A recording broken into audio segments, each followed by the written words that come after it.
Le CNFPT est le Centre national de la fonction publique territoriale. Si les premières lois de décentralisation de 1984 prévoyaient d'une part la création de centres départementaux de gestion pour les catégories C à D à l'époque, des centres régionaux de gestion pour les catégories A et B, qui n'ont finalement jamais vu le jour sous ce format, et d'un centre national de gestion plutôt dédié aux emplois supérieurs de type A+, et d'autre part la création d'un centre national de la fonction publique territoriale chargé de la formation et de certaines missions nationales d'organisation de concours, le choix a finalement été fait en 1987 de fusionner les deux établissements nationaux en un seul, le CNFPT, en charge à la fois de la formation de tous les agents territoriaux, mais aussi de la formation de certains cadres d'emploi dits de catégorie A+.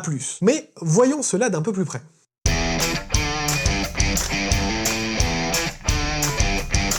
La formation des agents territoriaux est dès l'origine au cœur des missions du CNFPT. Elle en devient même la mission quasi exclusive grâce à la loi du 19 février 2007 relative à la fonction publique territoriale qui transfère ses dernières grandes compétences de gestion au centre de gestion afin d'organiser les concours des catégories B et C, de gérer la publicité des vacances de poste et des tableaux d'avancement ou encore d'organiser le reclassement de fonctionnaires de catégorie A. Le CNFPT organise ainsi chaque année près de 2,5 millions de journées de formation pour un bon million d'agents publics, afin de répondre à leurs besoins de formation dans des champs précis comme l'action sociale, la sécurité, la promotion de la citoyenneté, la culture ou le sport, ou encore des champs plus transversaux d'organisation des ressources, de management ou encore de conduite de projet. Ces formations couvrent la totalité des champs d'action des collectivités territoriales et des compétences professionnelles nécessaires aux agents territoriaux. De manière très schématique, environ un tiers des jours de formation concernent des formations obligatoires ou de préparation au concours, un tiers des formations non obligatoires sur catalogue, quand près d'un tiers sont organisées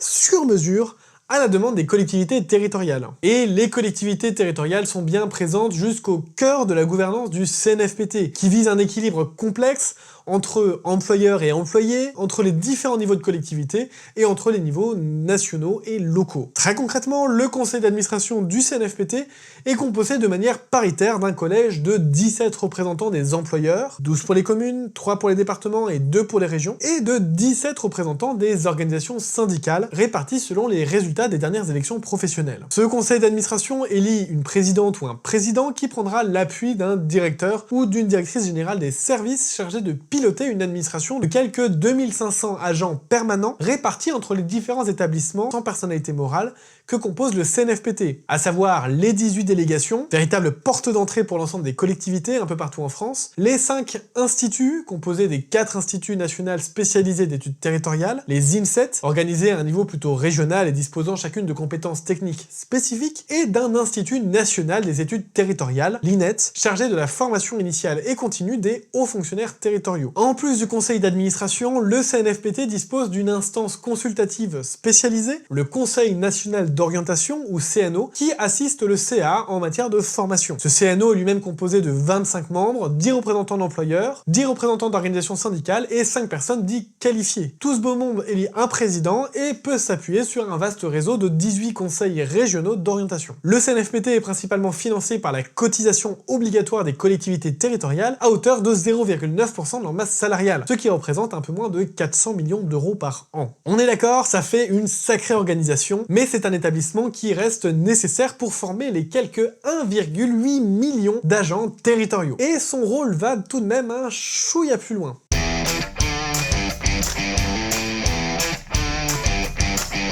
Et oui, comme tout spécialiste de la formation, le CNFPT doit regarder un cran plus loin en prospective afin d'évaluer les besoins de compétences à venir au sein des collectivités territoriales. Quel impact du numérique et de l'intelligence artificielle sur les métiers des agents? Quels vont être les impacts du changement climatique? Et quelles sont en conséquence les compétences professionnelles à développer pour y faire face? Comment accompagner les transitions dans un monde en perpétuel changement? Quels outils de management stratégique développer pour un manager ou un dirigeant territorial à mener au quotidien à prendre un certain nombre de décisions dans une situation de forte incertitude. De fait, le CNFPT a une réflexion stratégique, renforcée par sa mission d'accompagnement des emplois dits A+, via l'organisation des concours et de la formation initiale des administrateurs territoriaux, des ingénieurs en chef, des conservateurs du patrimoine ou encore des conservateurs des bibliothèques territoriaux, via l'Institut national d'études territoriales, l'INET. Vous voulez en savoir plus? N'hésitez pas à m'écrire en commentaire si vous voulez que je traite ou que j'approfondisse une question en particulier. Et surtout, venez me retrouver sur La Territo, la chaîne qui vous fait prendre de la hauteur sur la vie des collectivités territoriales.